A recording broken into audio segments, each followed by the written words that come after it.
Welcome to Helping Organisations Thrive. Today I have the pleasure of Gayle Tong on the show. Good morning to you, Gayle. Morning, Julian. I'm really excited to be here because we've already kind of alluded to what we're going to talk about, and you dropped something in, and now I'm really excited to get going. So thanks for having me. Fantastic, that's good. Well, I was on your podcast a couple of months ago, and I'm sort of paying back, but I wanted your insight on something. I'm quite keen on this. I'm just going to introduce you to the audience. You are the Chief Enrichment Officer and founder of Enrichment Coaching, and you have a real focus on helping your clients with their confidence, amongst other things. And today we will be exploring confidence, but also looking at the whole aspect of imposter syndrome, what it is it there, is it real, what is it? And just explore that a little bit more. But before we get into that conversation, Gayle, I'd like to ask you, what do you love about what you do?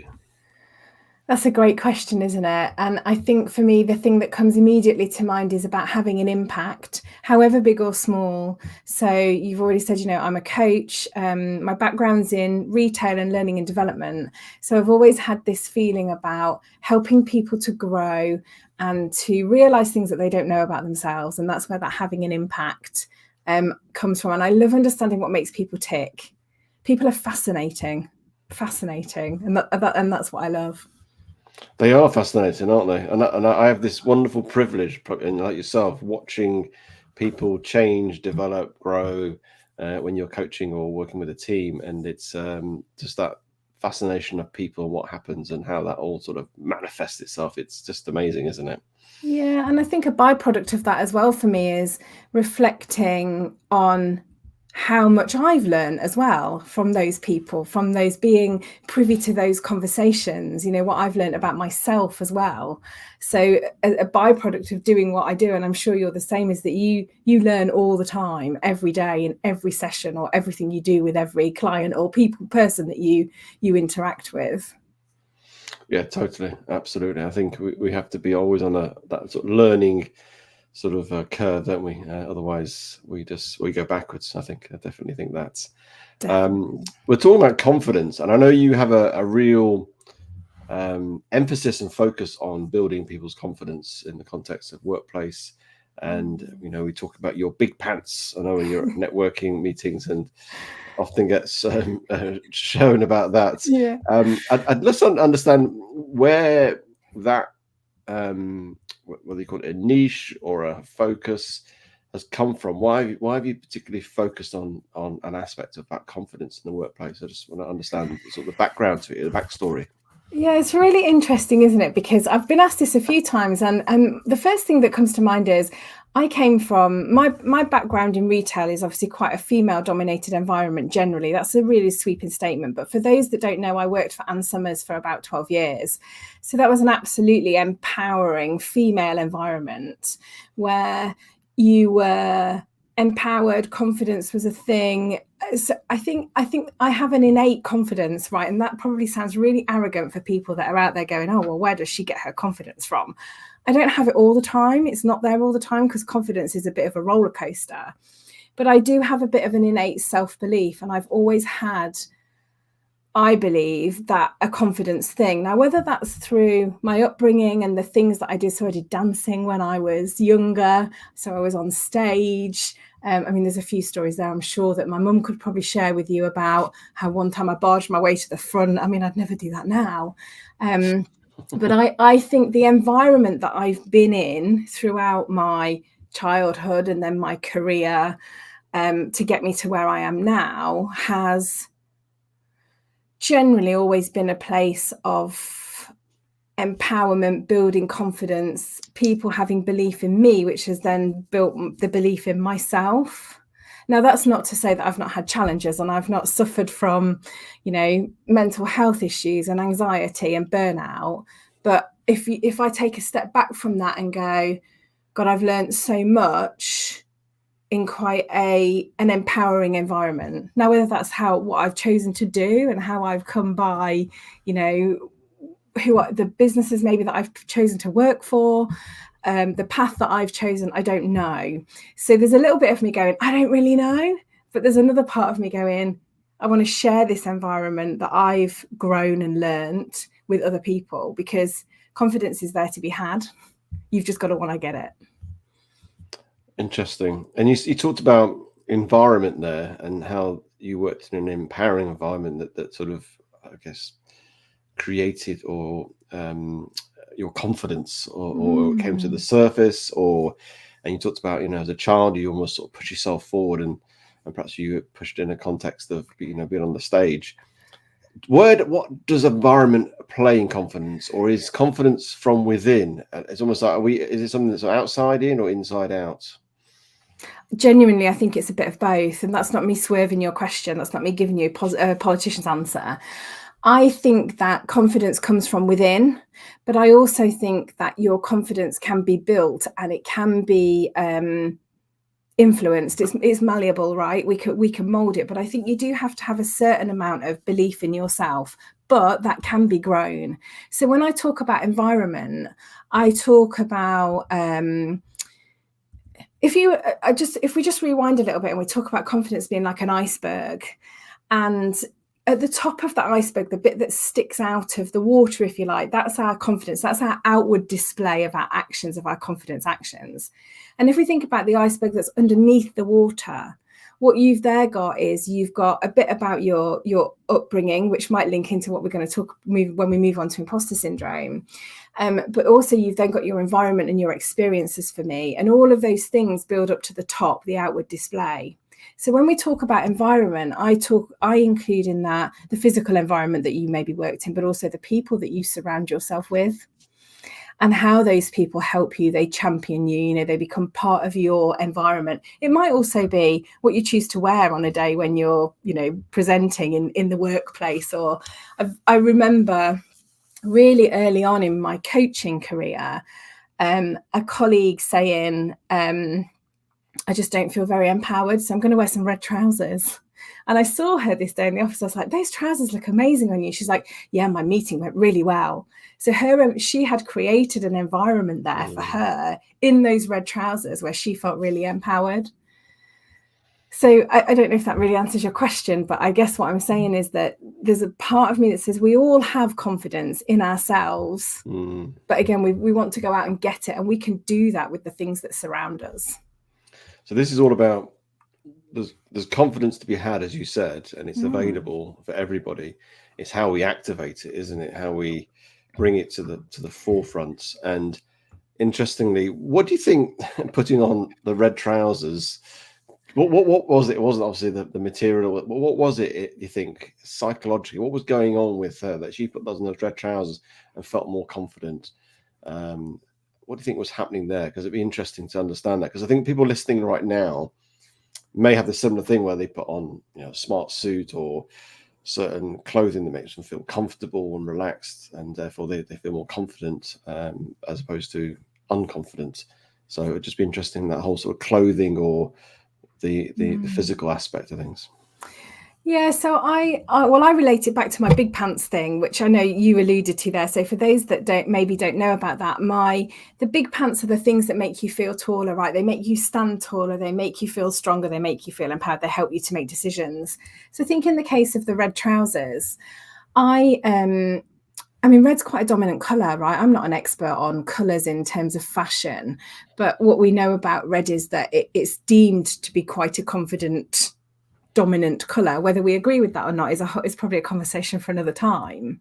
But I think what they did for her was they made her feel confident, because confidence is a feeling, right? So they made her feel confident. They probably made her stand taller. They probably made her feel more in control of the group. Interestingly, it was quite a mixed group, the group that she was going to. It was mixed male and female. I think there were a few men in there that maybe she felt a bit intimidated by. Maybe intimidated is a bit strong, but maybe she had some feelings of, actually, I'm not as confident around them as I could be. So these just make me stand taller. And I think this is also relatable to back when we were in the pandemic. We were working from home in our joggers and our pajamas, maybe in some cases. But I know that sometimes if I just put something a bit nicer on it, right, my Zoom wardrobe, for example. So I had a hoodie on when I got up this morning, but I've changed into something that makes me feel a little bit more like I'm at work. I just feel different. So it's a feeling, and I think sometimes that feeling is really hard to pinpoint, isn't it? But it's a feeling that it gives you. because you probably act a bit differently. And that's the other thing about confidence is, if you want to have more confidence, a lot of people go, oh, I just fake it till I make it. I completely do not agree with that, because that's just not sustainable. But I think you can act as if you are confident. So if we think about an actor in a play, or our favourite soap star, for example, they practice and practice and practice until they become that person, and then they're believable. They don't fake it. They can't. Somebody in a soap that's been in there for about 1 million years can't possibly fake that, can they? But they become believable. So it's about this practice piece. Practice all the time. And is it almost like setting intentions, isn't it? Like, if you wake up in the morning and say to yourself, I'm gonna have a really bad day today, your system will collect evidence to qualify that, basically, and say you will have a bad day, and you'll find all the things that are wrong in your day. Do you think, like, putting on the red trousers, you're setting an intention? This makes me feel confident, because feeling comes from a thought, doesn't it? A thought happens first. So my intentions, I want to feel confident that if I put these on, or I do this, or I, whatever you say, do, act, however it is, you're setting an intention, and therefore then you sort of will, hopefully, confirmation bias will go, yes. There's your action. And there's your action, and then starts to happen, doesn't it? That's interesting, isn't it? Yeah, and then there's your behavior. Yeah. Yes, and that's how it all starts. But it stems from that thought, isn't it? And I think it's important how we capture our thoughts and what we do with our thoughts, because as we know, thought life is basically what will tell our story. That's a narrative, isn't it? And we've got to be really careful with what we think, how we think, because we can think our way into something, out of something, down into something, up on something, a whole host of stuff, and we're not even moved, done anything. Oh yeah, definitely. And I think as well, when we come on to talk about imposter syndrome, sometimes the 3 a.m. the 3 a.m. thinking is the worst thinking in the world, isn't it? Because we're alone with our thoughts all day, aren't we? Unless we share those, generally we're alone a lot of the time with our thoughts, and they become bigger, or if we allow them to. Absolutely. And I often challenge a lot of my clients with their thoughts. They come up with, we all make things up, that they'll come up with stuff. Oh, so-and-so thinks this. And I say, do you know that? How do you know that? And they go, well, I don't. So are you making things up again? And I think we do make up things in our heads for some bizarre reason. And it's to fill that void of unknowing. So we want to put a knowing thing in the gap.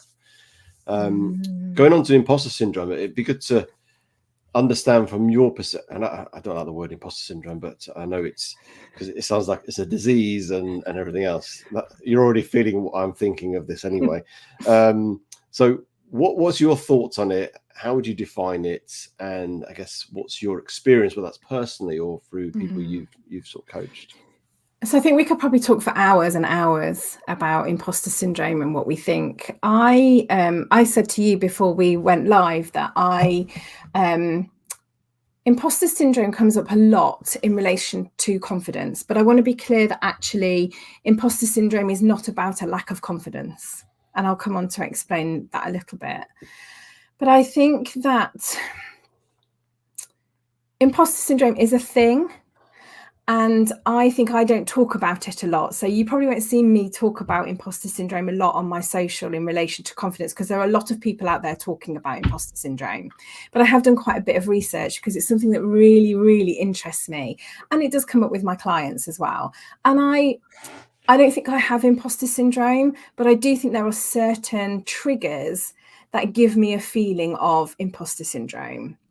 But when we talk about it, some of the research that I've done, I mean, it started in the 1970s, actually, with some research by, I think there were two female people. You have to fact check me on this, but they were called Clance and Imes, and they called it a phenomenon. I found that really hard to say without going phenomenon, but they called it a phenomenon rather than this syndrome word. And they did some research on female postgraduates who all felt like they were postgraduates because they'd done it by luck, and that that it was a fluke, that they were just there. And then there was a couple of other pieces of research over time, in terms of exploring this further and what this looked like. And generally, it came back to say, I've just got it up on my other screen. I'm just going to read it because it's easier. An internal experience of intellectual phoniness that those who feel fraudulent and worthlessness have, despite of outstanding academic or professional accomplishment. So for me, there's this piece around, it doesn't matter what you've done or what your achievements are, what your experiences are, what qualifications you've got. Imposter syndrome, if that's what we're going to call it, is this absolute feeling that you're going to be found out as a fraud. And that when you are found out, it's going to go horribly, horribly wrong. So I think there's a big difference between what confidence is and what imposter syndrome is. But I also think that the term imposter syndrome has become really trendy. And I think you hear people say, I've got imposter syndrome, when actually I don't genuinely think they have. That would be my honest view. Yeah, it's interesting. I think, in the fact that it's labelled as syndrome sounds very. It's like you've caught this disease, and then you're always going to have it. And unfortunately, that creates a narrative in itself that makes you think, "Oh, I've got it. Oh no," and then I'm always going to have it. And then therefore, it just becomes a self-fulfilling prophecy in some ways, and a narrative that you. And that's what I don't like about it. Interestingly, I've in my head decided, and I've made a decision for it because of reframing imposter syndrome, and I've reframed it as a positive. And I talk this a lot with my clients. When you're in a feeling of when you're growing as an individual, and you get, cliche, outside your comfort zone, but that's where growth happens. When you feel slightly unsure, potentially feel a bit of a fake, feel a bit of a phony. I'm in a place of, either in a place of whether you're in a network of people or you're on a stage, whatever the situation is, you feel sense of, I'm not entirely sure here, I feel slightly uncomfortable with this. And that's when sometimes imposter syndrome hits people. And I say to people, the reframe on that is that sign is telling you you're in a place of growth because you're feeling uncomfortable. And that's the reframe. So it's just a reframe saying, actually, okay, that's fine. I'm feeling uncomfortable. I don't feel great, but because I'm outside my comfort zone, therefore I'm growing. And therefore that's just my body telling me that's okay, that's fine. And that's that's how I reframe it. And so it becomes a positive indication that you're in growth, as opposed to use it as a narrative to send you into a spiral of negativity and knock your confidence even more. I don't know what your thoughts are on that. Well, I think if we were to just say from the research that I've done, I'm not claiming to be any kind of expert here on imposter syndrome. There are experts out there that have done research. And actually one of the people that I follow is Claire Yosa. She's on LinkedIn. She's done more recent research on imposter syndrome. Her book's great as well. So maybe we can include that somewhere in the comments, because if you are experiencing imposter syndrome, she's got some great ways of managing it. But she did some research in 2019, and she interviewed loads of people across a wide range of spectrum, from people that were self-employed to people that were employed. And she said imposter syndrome happens when there is a mismatch between who you see yourself as currently being and who you think you need to be to achieve what you want to, despite the evidence that you're more than capable. So it was really similar to that original research. But what I've taken from that is that confidence, if we take confidence as something which is probably kind of what you're describing when you talk about, and maybe on a stage and I'm about to talk to people and suddenly I'm telling myself I've got imposter syndrome. Actually, you're right. I think for me, you don't have imposter syndrome. You are in that state of growth. It's uncomfortable. You're out of your comfort zone. It's not something you would normally do. And I think that comes back to confidence, which is about what we think and believe we can and cannot do. For me, imposter syndrome is about who we are and not what we do. So it's a deep, there's lots of links for me, but I think imposter syndrome is much deeper, at a deeper identity level, where probably there's some talk about it being linked to this idea of conditional worth. And that can come from anywhere. So, you know, worth as a person depending on what we do or don't do, and our need to always want to be right. So I think that your reframing activity works, and I think it definitely works in the confidence situation. It will work in an imposter syndrome situation as well, but it will take much longer because that person will be stood on that stage probably thinking somebody's going to come on this stage and pull me off as a complete fraud. That person won't be able to immediately go, like you or I might be able to stand there and go, right, Gayle, it's okay. Pull up your big pants. You've got this. You can do this. A person that's running what is sometimes known as imposter syndrome scripts will be thinking somebody's going to jump out of the audience and pull me off the stage because I'm a fraud and I shouldn't be here. And that for me is the difference. That's interesting. And it's from the research, was there any, I know the original research was done on sort of females, wasn't it? Is there a difference between female and male in terms of experiencing imposter syndrome? I think it's a mix. And I think the research has shown that something like 70% of all high achievers, so all high achievers in the workplace, will experience imposter syndrome at some point.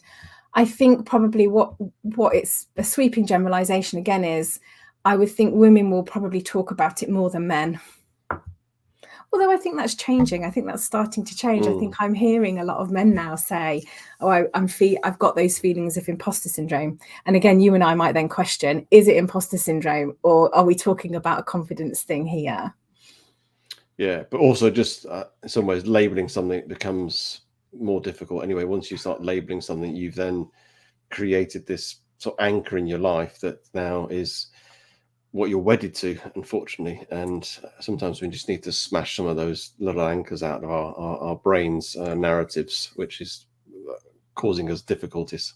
Yeah, and I think that's a really interesting point as well, right, about these labels, because I think that sometimes these labels, particularly in the workplace, can bring about some of these imposter syndrome feelings, if we're talking about true imposter syndrome. So in the workplace, you're given a title, aren't you?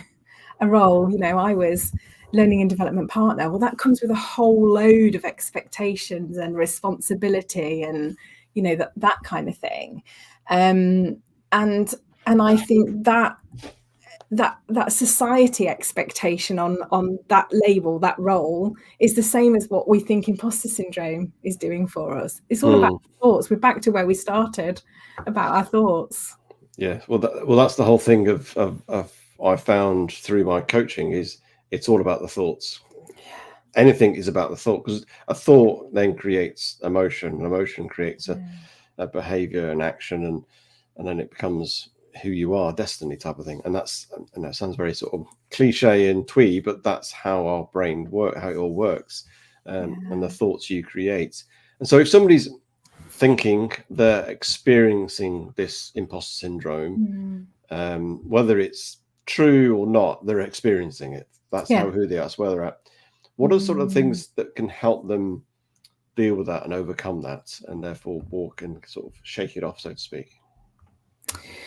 So I think it depends when and where and how much they're experiencing imposter syndrome. So if we're talking about true imposter syndrome, this real feeling that you're going to be found out as a fraud, there can be lots of things associated with that, from anxiety right through to burnout, because we're always thinking that we're going to be found out. So that might mean that we people please. We're always thinking about comparison. And I know we would do some of this in our normal life, but I think your reframing exercise will help somebody in a coaching session to say, okay, let's think about how we might reframe that. What might that look like?